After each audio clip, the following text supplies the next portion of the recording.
Hey everybody, my name's Ed. Okay, so we're going to do another quick comic book review here. We're just gonna wing it for this one. So this one I've got Swamp Thing #1, #2, and #3 by Michael K. Vaughn, and I think the art is by what is it? Roger Peterson.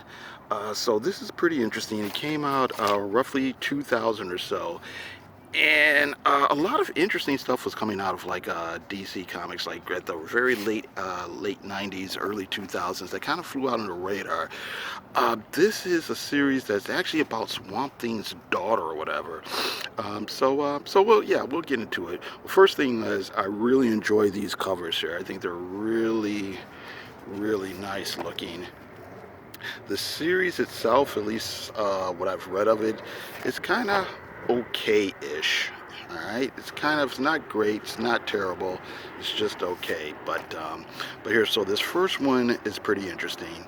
So we basically start following uh, the story of this teenager here. And well, here's the first thing off the bat. There's this normal teenager. She's living with her kind of middle class parents or whatever.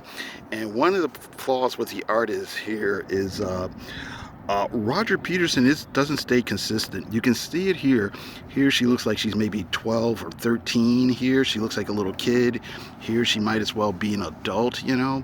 So he's not really great at keeping the look of the young people consistent here. But anyway, she's this young person. She goes to this kind of high class school or whatever. She kind of, here, I mean, she looks like a grown woman. She could be like 30 in this picture or something. But anyway, they're going through their little, here's Constantine or whatever, making a kind of guest appearance, so we know something odd is happening. But, she's got her boyfriend, she's got her friends, they're going to graduate, they're going to go to prom and everything. And there's a lot of pretty stereotypical teenage angst and whatnot. But all along, there's something weird lurking. There's a sense of foreboding going throughout the story. Then we get to the big prom, right?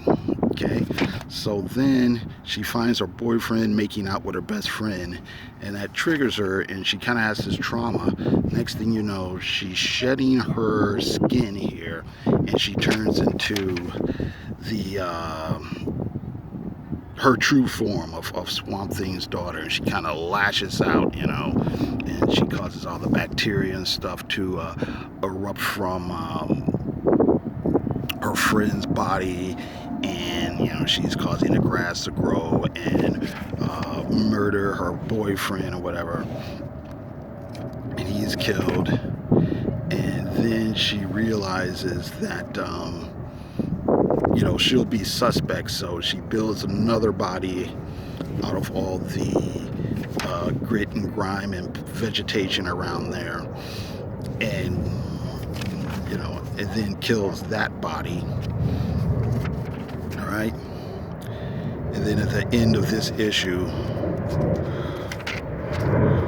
we get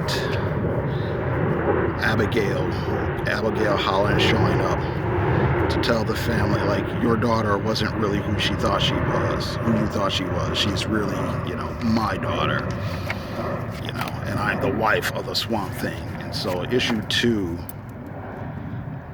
we get kind of the backstory, the background of how Abigail, here, and of course here's Tetsi, kind of listening in on this whole story.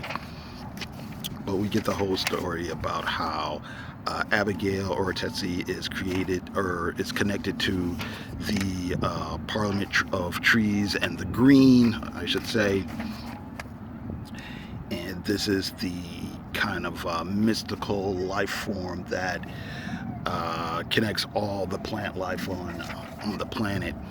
And one of the plant spirits are telling her that she has got to be the instrument of vengeance against the humans, and she's not sure that's something that she really wants to do.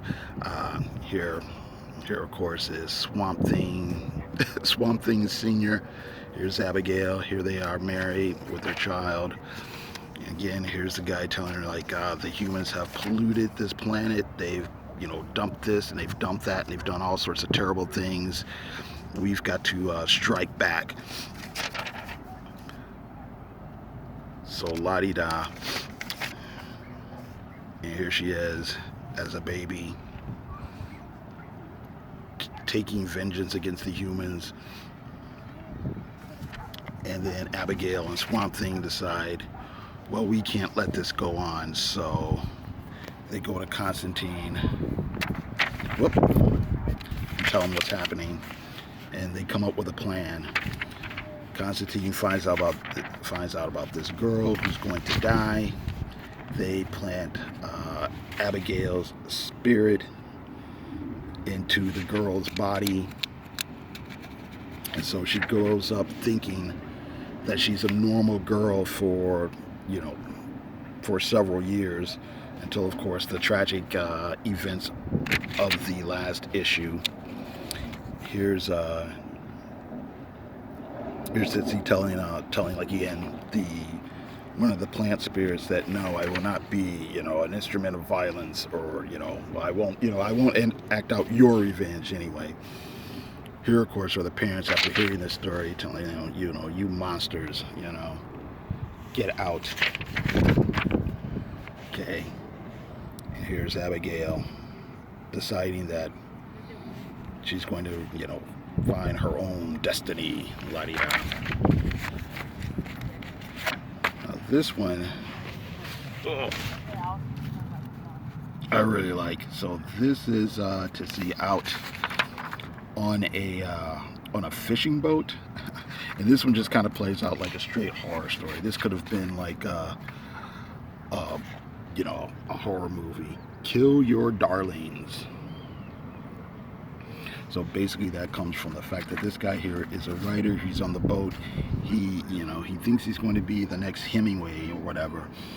And he's come to the boat for inspiration, but he's just got writer's block. But okay, fine, whatever. We meet some of the other people on the boat, and we get a little bit about their dramas or whatnot and their relationships. The dad, the first mate, the dad's daughter's in love with the first mate, so on and so forth. Okay. But then the writer is apparently not all there. So in order to get inspiration for his next book, he starts just doing all kinds of crazy things. He stabs our star.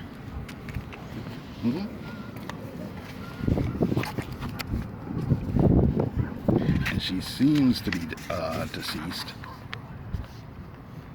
And then at this point we realize he's had a complete breakdown. And he starts manipulating other events to cause more drama.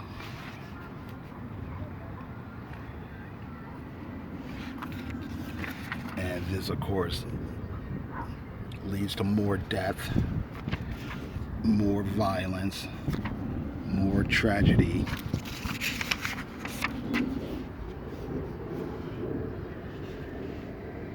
Right? But now, of course, our star, of course, is not dead, because she's the daughter of the swamp god.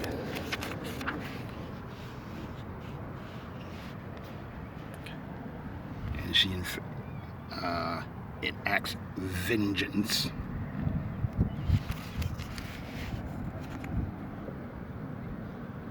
Huh? The crabs eat the guy.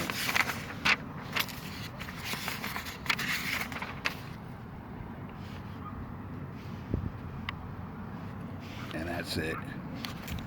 And we're all alone